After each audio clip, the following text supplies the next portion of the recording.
नमस्कार, मावळ 24 तासमध्ये आपलं सहर्ष स्वागत. मी महादेव वाघमारे. पुणे जिल्ह्यातील मावळ तालुक्यातील तळेगाव MIDC हद्दीतील जनरल मोटर्स कामगारांच्या आंदोलनाचा आज 55वा दिवस आहे. 55 दिवस होऊन अद्यापही या ठिकाणी सरकारचे प्रतिनिधी येऊन या कामगारांच्या आंदोलनाची दखल घेऊन कामगारांचा प्रश्न सोडवलेला नाही. कामगारांचं हे रोजचं जगणं हे मरणं झालेलं आहे आणि ज्या ठिकाणी हे उपोषणाला बसतात त्या ठिकाणी धुळीचं प्रदूषण मोठ्या प्रमाणात असतं. या ठिकाणी दैनंदिन जरी धूळ झाडून घेतली तर या वाहनाच्या माध्यमातून येणारं धुळीमुळं या आंदोलनाच्या ठिकाणी उपस्थित असलेले जे कामगार आहेत, त्यांच्या पत्नी आहेत, लहान मुलं आहेत, ह्या धुळीमुळं आजारी पडतात. तर काही या ठिकाणी कामगारांच्या पत्नी आहेत, आम्ही त्यांच्याकडनं जाणून घेणार आहे. आज आंदोलनाला तुमच्या 55 दिवस झालेले आहेत. या ठिकाणी बरेचसे मंत्री लोकप्रतिनिधी आलेले आहेत. तर काय सांगाल नेमकं तुमचं? मंत्री लोक येऊन नुसतं भाषण देऊन गेलेले, कोणी काहीच करत नाहीये. ते म्हणताय, खाडेसाहेब म्हणताय तुम्हाला छान पॅकेज भेटते. आम्हाला तर वाटते आम्हाला नाही, तुम्हाला चांगलं पॅकेज भेटलेलं दिसतंय. आमच्या इथं लेकरं आजारी मुलगी आलेली मी घेऊन, तिला दवाखान्यात दाखवायला सुद्धा पैसे नाही. इतकी परिस्थिती बेकार झाली. लेकरं रात्रभर तापलेले, तिला आता इथे घेऊन बसलेली. म्हणजे इतकं लेकरांचं सुद्धा तुम्हाला म्हणजे बघावलं, म्हणजे चेहरा त्यांच्या बघावलं जात नाही का, सांगत नाही तुम्ही का करू का काही. लेकरं आजारी घेऊन बसलेले आहे आम्ही. मंत्र्यांना त्यांना पण लेकरं बाळ असेल, त्यांना काही म्हणजे असं काही वाटत नाही का रस्त्यावर इतक्या धुळीत घेऊन बसलेले, ताप आजारी पडताय लेकरं. काय बोलायचं म्हणजे त्यांना लाजा वाटल्या पाहिजे, बस एवढं बोलायचं मला बस मंत्र्यांना. काय नाव तुमचं आणि काय सांगा? रेणुका पाटील आणि आज 55 दिवस झालेले आहेत, पण सरकार अजून जागा नाही झालं. म्हणजे कुंभकर्णासारखंच आहे त्यांचं काम. म्हणजे ते झोपू कधी उठतात काही समजत नाही. कुंभकर्णासारखंच त्यांना तसं करावं लागेल. म्हणजे प्रक्रिया तर तशीच करावं लागेल कुंभकर्णासाठी, उठवण्यासाठी, ज्याला तसं केलं तसं. आणि लवकरात लवकर करायला पाहिजे. रोज इथं बसून धुळीमुळे नाही का आजारी पडतात. आतापर्यंत किती वेळेस आम्ही दवाखान्यामध्ये गेलो, त्यांचं बिल म्हणजे असं भरायला सुद्धा पैसे नसतात, काही नाही. पण मग सरकारला असंच वाटणं, म्हणजे माझी एवढी विनंती आहे की लवकरात लवकर करायला पाहिजे. तर या ठिकाणी MIDCच्या वतीनं हे कामगार धूळ काढतात, पण कंटिन्यू या ठिकाणी मोठी गाडी आली आणि ब्रेक दाबला की त्याचा धुराळा या ठिकाणी येतो आणि इथल्या कामगारांना त्रास होतो. तर या ठिकाणी पाण्याचा टँकर मारून जर धूळ कमी केली तर कामगारांचं, आंदोलन करणाऱ्या कामगारांचं आरोग्य चांगलं राहील. तर या ठिकाणी कामगारांची लहान मुलं. काय नाव तुझं आणि काय सांगतो? माझं नाव ऋषी भाऊ शेळगे. माझी एकच विनंती आहे की सरकारला लवकरात लवकर माझ्या पप्पांना जॉब द्या. काय सांगाल तुम्ही? आता 55 दिवस या ठिकाणी बसलेले. आजचा 55वा दिवस आहे, तरी पण सरकार आमच्याकडे दुर्लक्ष करते. माझी सरकारला एकच विनंती आहे की लवकरात लवकर आमच्या ह्या प्रश्न सोडवावा आणि सर्वांना जॉब द्यावा. आता 40-50 हजार कमवणारी लोक 10-15 हजार रुपये कमवून संसार चालवणं खूप अवघड जाते आणि दररोजचं जीवन इतकं म्हणजे नाही का अवघड होऊन बसलंय ना. म्हणून लवकरात लवकर आमचा प्रश्न सोडवा आणि आम्हाला जॉब द्यावा. काय सांगाल नेमकं तुम्ही? काय नाव तुमचं? माझं नाव कीर्ती केशव चेमटे. आज 55 दिवस झाले आम्ही इथं बसतोय.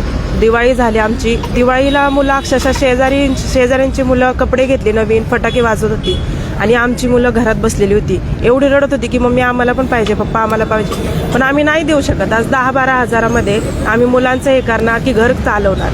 आज वयस्कर मुलं, आजारी व्यक्ती आहेत आमच्या घरी, त्यांना दवाखाना कुठनं करणार आम्ही? 10-12 हजारात काहीच होत नाही ना. थोडंसं सरकारने लक्ष द्यायला पाहिजे. दगडालाही पाजर फुटल एवढं लहान मुलांचं यांचं सगळ्यांचं ऐकू, पण या सरकारला का पाजर फुटत नाहीये? काय हे सरकार झोपलेलं आहे का? कधी जागं होणार आहे सरकारात? आणि किती दिवस आम्हाला इथं बसायला लावणार आहे अजून? आतापर्यंत तुम्ही मुंडन आंदोलन केलं, त्यानंतर तुम्ही कामगार मंत्री सुरेश खाडे साहेबांना रक्त अभिषेक घातला आणि तुमच्या महिला भगिनी त्यांना भाऊबीजेची ओवाळणी म्हणून मागण्यासाठी गेले होते. तर काय तुमच्या पदरामध्ये भेटलं? काय तुम्हाला त्यांच्याकडनं मिळालं? काहीच नाही, फक्त सगळे आश्वासनं देऊन गेले आणि कामगार मंत्र्यांनी आजपर्यंत काही त्याच्याकडे दखल घेतलेली नाहीये. लवकरात लवकर थोडंच काहीतरी निर्णय घेतला पाहिजे. एवढा दिवस आम्ही बसतोय, थोडं मुलाबाळांचा तरी विचार करा ना. तुम्हालाही मुलं बाळा आहेत, थोडं तरी आमच्या ठिकाणी स्वतःला ठेवून बघा की कशी परिस्थिती आहे आमची. काय नाव तुमचं? काय सांगाल? नमस्कार, माझं नाव सायली सचिन सोनवणे. आज आमच्या उपोषणाचा 55वा दिवस आहे, तरी सरकारला जाग येत नाही. आज आज आमच्या मुलांचं शिक्षण आहे, आज आमचं घर कसं चालवतं ते आम्हालाच माहिती. आज 50,000 पगारावरून 10,000 पगारावर काम करतोय. तरी सरकारने आमच्याकडे लक्ष द्यावं, आम्हाला जॉब द्यावं. धन्यवाद. काय नाव तुमचं, काय सांगाल? मी भाग्यश्री जगन्नाथ पाटील. आज 55 दिवस झाले आम्ही इथे उपोषणाला बसलेलो आहोत. लहान मुलांना घेऊन आम्ही त्यांच्या शाळा ते सगळं चुकवून इथे धूळ मातीत उपोषणाला बसतो आहे. ह्या सगळ्या वातावरणामुळे अक्षरशः आमच्या तब्येतीवर परिणाम होत चाललेला आहे. लहान मुलं आमची आजारी पडत आहेत, तरी सुद्धा आजारपणात आम्ही हॉस्पिटलला जाण्याच्या ऐवजी इथे येऊन आम्ही हक्काचा आमचा जॉब मागतोय. आम्ही हक्काचा आमचा अधिकार मागण्यासाठी पेशंट असताना येऊन इथे बसलेलो आहोत. तरी सुद्धा सरकारला अजून काही जाग येत नाहीये आणि आता सरकार काही हे करत नाहीये. त्यासाठी आम्ही आता खाडे साहेबांकडे गेलो होतो की भाऊबीज ओवाळणी हे करायला. तर त्याने आम्हाला ओवाळणी म्हणून 1000 रुपये हे दिलं आणि म्हणतात की तुम्हाला सुंदर पॅकेज दिलंय, तुम्ही घेत नाहीये सरकारकडून. सुंदर पॅकेज आम्हाला सरकारनं दिलेलं, ह्यामुळे आमचं आयुष्य सुंदर होणार नाहीये. आमचं आयुष्य सुंदर कधी होतं, ज्यावेळी आम्हाला 40-50 हजार पगार होता, त्यावेळी आमचं आयुष्य सुखसर व्यवस्थित आमच्या दैनंदिन गरजा भागून त्यावेळी सुंदर आयुष्य होतं. आता आम्हाला 40-50 हजारावरून 10-12 हजारची नोकरी करावी लागते. तुम्हीच विचार करा, 10-12 हजारावर आमचं काय सुंदर आयुष्य होणार आहे. हे आमचं जगणं इतकं मुश्किल आणि अशक्य झालेलं आहे.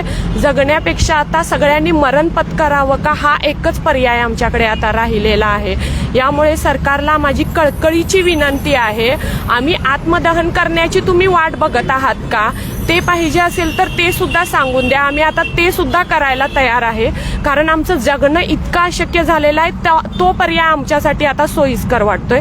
त्यामुळे सरकारला एवढीच कळकळीची विनंती आहे की आमचा काही आहे तो मार्ग व्यवस्थित मोकळा करावा आणि आमचा निर्णय द्यावा. काय नाव तुमचं, काय सांगाल? नमस्कार, माझं नाव भाग्यश्री संचित देशमुख.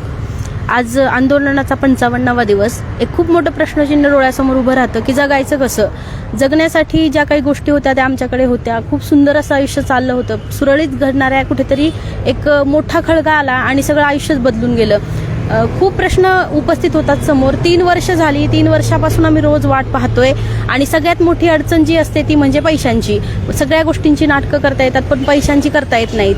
बरं, आता प्रश्न असे उपस्थित होतात की आमच्याकडे कुठलाच रोजगार नाहीये, त्यामुळे आमच्याकडे घरात काहीच आवक नाही. मग आम्ही जगायचं कसं? आमच्या घराचा किराया आहे, किराणा आहे, त्याच्यानंतर रोज लागणारे औषधं आहेत, त्यानंतर शिक्षणाच्या सोयी सुविधा, या तर लांबच्याच गोष्टी राहिल्या. आम्ही अगदी आमची छोटी 2.5-3 वर्षांची लहान मुलं घेऊन या ठिकाणी रस्त्यावर येऊन बसतोय. इथलं प्रदूषण, जाणारी वाहनं, सतत उडणारी हवा, त्याच्यामुळे येणारी धूळ, या गोष्टी आमच्या आरोग्यावर परिणाम करतायत. आमच्याकडे पैसे नाही आहेत, त्या गोष्टींचा आमचा मानसिक परिणाम होतोय आणि या सगळ्या गोष्टीतून कसं निघायचं हा खूप मोठा प्रश्न समोर उभा राहिलाय. लोकमान्य टिकाणी सरकारचं डोकं ठिकाणावर आहे काय हा लेख लिहिला होता, पण तो ब्रिटिशांविरुद्ध.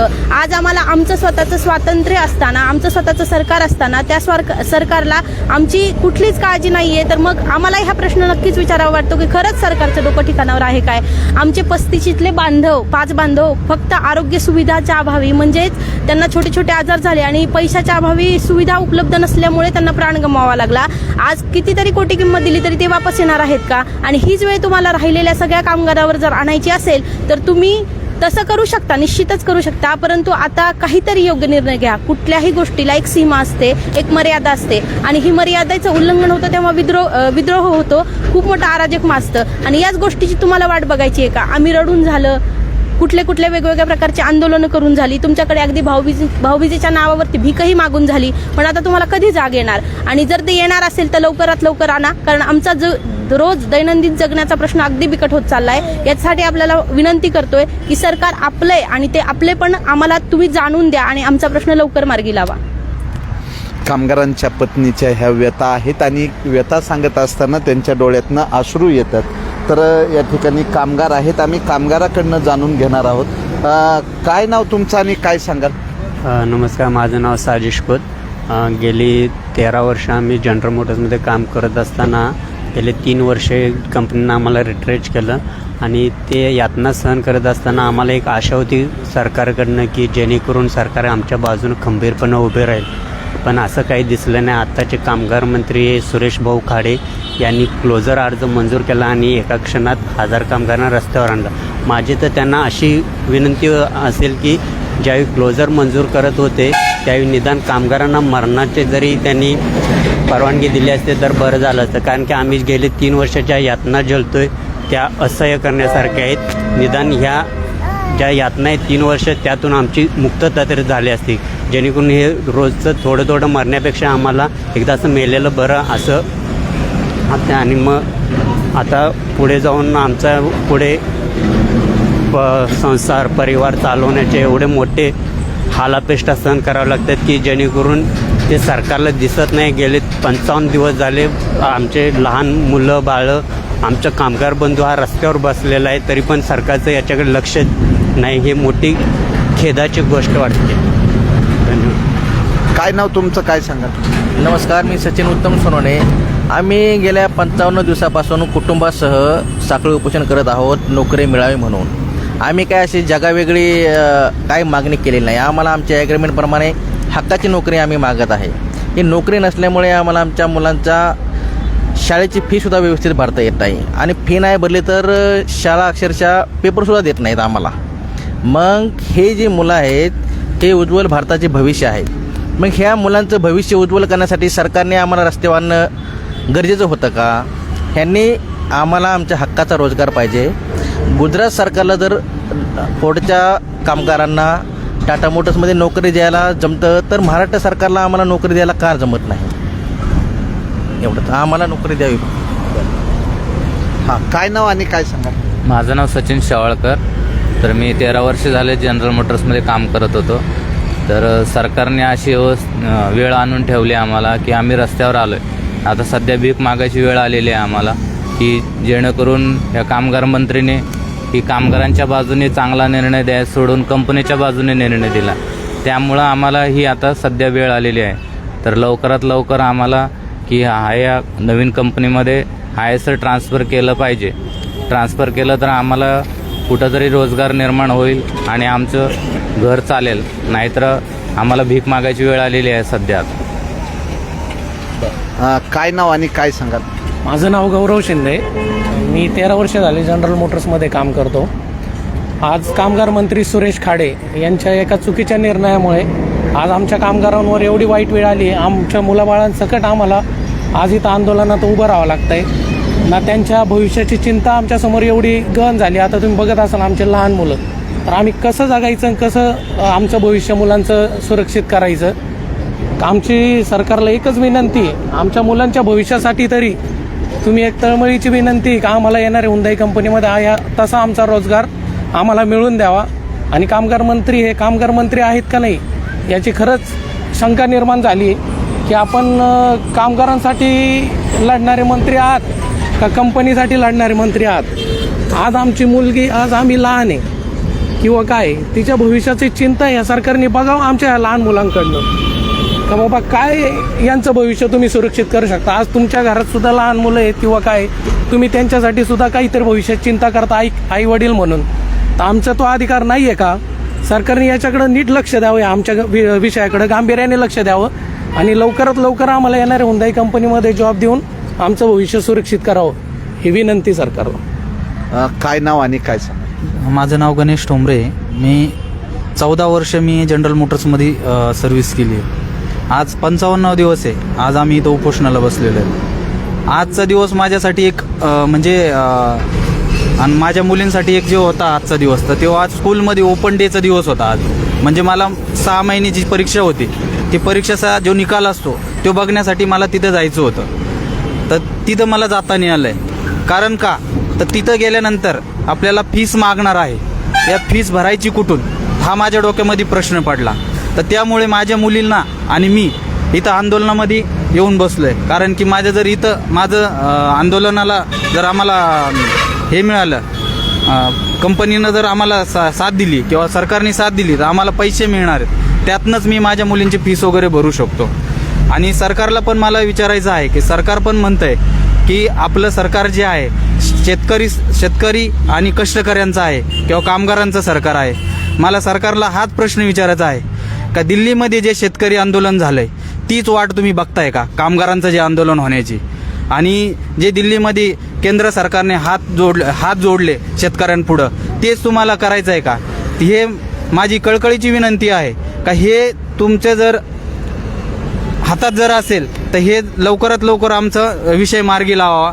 आणि नवीन येणारी जी हुंदाई कंपनी आहे त्या हुंदाई कंपनीमध्ये आम्ही जे सर्व कामगार आहे 1086 लोक आहेत त्यांना ॲज इट इज ज्या सेवा शर्ती आहेत त्याचप्रमाणे आम्हाला जॉब मिळावा तिथे. काय नाव तुमचं, काय सांगा? जगन्नाथ पाटील. मी गेली 13 वर्षापासून जनरल मोटरमध्ये काम करतो आहे. पण आता आज परिस्थिती एवढी वाईट करून ठेवलेली आहे सरकारनं की देवेंद्र फडणवीस साहेबांनी दोन्ही कंपनींच्या अधिकाऱ्यांच्या सोबत बैठक घेऊन त्यांचा मार्ग मोकळा केला. पण त्यांनी 3 वर्षापूर्वी आम्हाला जे लेटर दिलं होतं त्याचा त्यांना त्यावेळी विसर पडला होता का की या लोकांना सर्वांना नोकऱ्या देण्याचं आश्वासन दिलं होतं, हे करत होते की उद्धव ठाकरेंना की या सर्वांना नोकऱ्या मिळाव्यात. मग त्या 2 अधिकाऱ्यांच्या सोबत कंपनीच्या बैठक घेतली त्यावेळी त्यांना कामगार विसरले का? त्यांनी सांगायचं होतं की तुम्ही कामगारांचं काय करणार आहे, त्यांचा रोजगार पुढं ॲज इट इज देणार आहे का, त्यांचा काय प्रश्न मार्गी लावणार, ते आश्वासन घेऊन त्यांनी मग त्यांना पुढं त्यांच्या कायदेशीर तरतुदी करण्याचा काम करायचं होतं. ते सर्व विसरून असं वाटतंय की हे सगळं मॅनेज करून त्यांनीच केलेलं आहे. ह्या सर्वांच्या मागं फडणवीस साहेबच आहेत हे असं सरळ दिसतंय. तर त्यांनी लवकरात लवकर हा निर्णय घेऊन, आम्ही 55 दिवसापासून इथं उपोषणाला बसलेलो आहे, तर लवकरात लवकर निर्णय घेऊन आम्हाला आमचा ॲज इट इज काम द्यावं पुढं. काय नाव तुमचं, काय सांगाल? माझं नाव प्रवीण सावंत. मी पण 13 वर्ष झालं जेमध्ये कामाला होतो. परंतु आता ना आम्ही दसरा पण ह्यात गेला, दसऱ्याचे 9 दिवस पण हे केले होते आणि आता दिवाळी पण गेली. आणि दिवाळीमध्ये मला सांगता नाही वाईट वाटतं की आमच्या मित्राचं, म्हणजे जो कॉलनीतला मित्र होता त्यांच्या मुलाला ॲक्सिडेंट झाला आणि ते तुम्ही दाखवलं 15 तारखेला जे झालेलं होतं, आता गरड म्हणून त्यांचा मुला होता, तर ते इथं थांबलेत आणि त्यांनी मुलाला फक्त पाठवलं होतं. त्यामुळे ते ॲक्सिडेंट होऊन त्यांचा दुर्दैवी मृत्यू झाला. पण ते हे कारणीभूत त्याला पूर्णपणे सरकारच राहिले म्हणल्यासारखं. कारण ते जर इथं दिवाळी जर आमची चांगली असती काय असतं तर ते मम्मी पप्पासोबत सगळ्यासोबत सगळे गेले असतात आणि व्यवस्थित राहिलं असतात.